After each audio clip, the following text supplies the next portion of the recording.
Well, that seems to go on forever. We might have more changes, snakes and ladders up this hill towards the end. Be prepared for drama, and maybe in slow motion. We just see one of the riders from Little Trek there, Dan Hoole on the front, and you see Mats Pedersen coming by, and he's just looked at him, and my God, he's going at some rate, and I'm just going to go out the rear door here after making his effort. And you can see Mats doing a great job again, keeping Skelmos in a perfect position. Matthias Skelmos started the day on the podium. He had a 3-second gap on fourth place. That's now just a single second. Fourth place Lipovic is also a contender for the white jersey. Lipovic sitting further down, Sobrera looking around for him, making sure that there's no splits if possible at the back. But Pedersen continues to ride into the wind on this flat. He's the leading engine in this fast train approaching the town of La Côte-Saint-André. Kilometre to go until we start the final climb now. Tarling's still there. He's put in quite the ride today. He's on good form at the minute.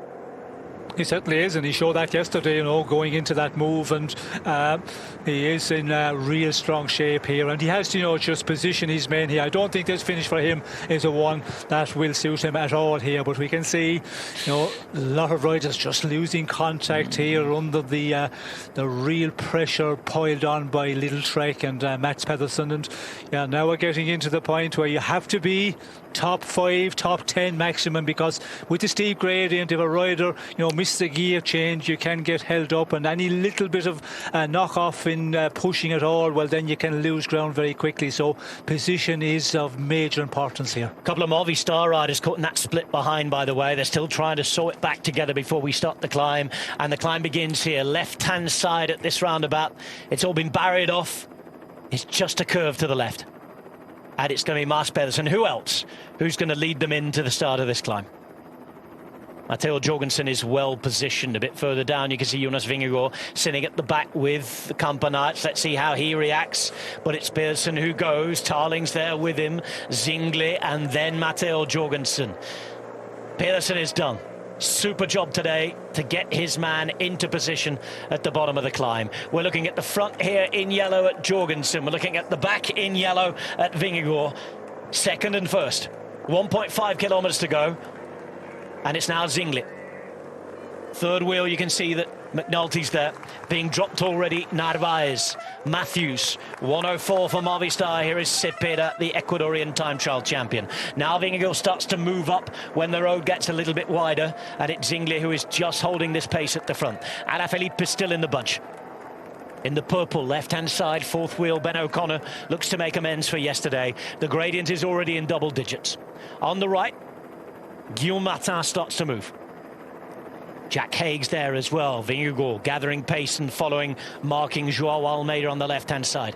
Skelmos, who started towards the front, around halfway through the group. He's in the white Best Young Riders jersey.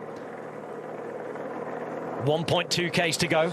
There's been a lot of pace, a few have dropped, but no moves yet. No moves yet, and not surprising, because the gradient, the way it kicks up in the final here. And Zingler, what a ride he's doing here. This guy, it's going up at quite a steep gradient here, and he's just putting everybody on the rivet, on the limit here. Felix Gal, goodbye.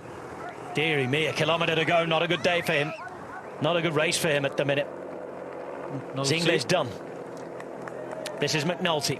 Jorgensen just sitting on the wheel. Both on the podium together towards the end last year. And we can see Almeida there calling radio. I think he's asking to just take back the pace a little bit. Maybe he's not feeling the best. It looks like that we could see McNulty slowing a little bit there, it looked like. Vingegaard just starting to struggle a little. Vingegaard starting to struggle right inside as we look at it. He starts to swing left, right. The gap's open before. He's suffering here as the yellow jersey. Certainly is, and coming out of that final climb, he was, sitting a long ways off, which is not the place you can afford to be. He's fighting though. He's trying to hold on, as is Matthias Skelmos, who's been worked really hard for all day. At the front, McNulty looks good. Jorgensen in prime position to try and take back the yellow jersey from his teammate, unless Vingegaard can hold on to this group. But he's fighting. He's still just about there. Almeida, you said, was on the radio. He slipped around halfway down here. 700 metres to go. Sheffield up there as well. The two Americans, he and Jorgensen. 1:31 for XDS Astana's Harold Tejada. Lenny Martinez there. And here is Vingegaard. Gritting his teeth. Not at 100%, that's clear.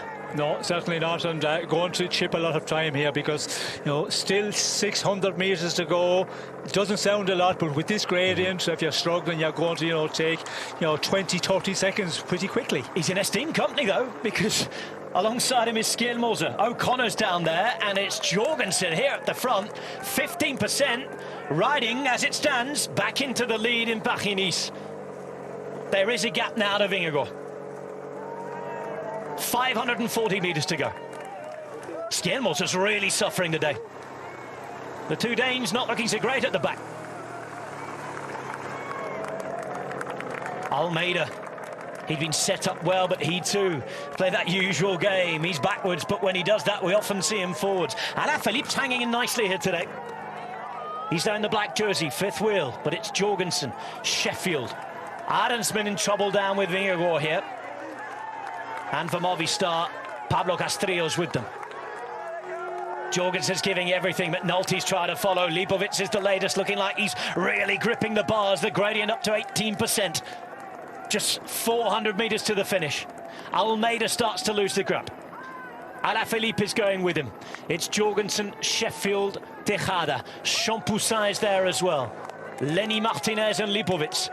Paris-Nice is going to have another change at the top of the charts. And a reminder too that we also have bonus seconds to the top. What a ride from Jorgensen this is. Yes, well, he knows that his leader is in trouble, and if you're good here on this one, at this point you just push on the pressure here, pile it on, and see who can follow. And we can see there's riders just clinging on here to him, and it's going to be an interesting one now in the final metres with the run to the line. As we can see, the rider from Astana there, Tejada, he's clinging on quite well. Harold Tejada holding on. There he is. Champoussin coming around, but look at Lenny Martinez go. Lenny Martinez up the hill. He's got an opportunity. He's accelerated, and Lenny Martinez might have this to the line. Bahrain victorious are going to get one, and Lenny Martinez at home comes of age. He can't believe it. Stage win for him. Second and fourth for XTS Astana. Matteo Jorgensen back into the yellow jersey. And we now count back to the cost of the seconds to the rest. Shake of the head there from Van Wilder across the line. Alaphilippe finishes. There's Arensman. This is Martin Castrillo, and it is a good almost half a minute to Skjelmose and the man who was the leader for a day, Jonas Vingegaard.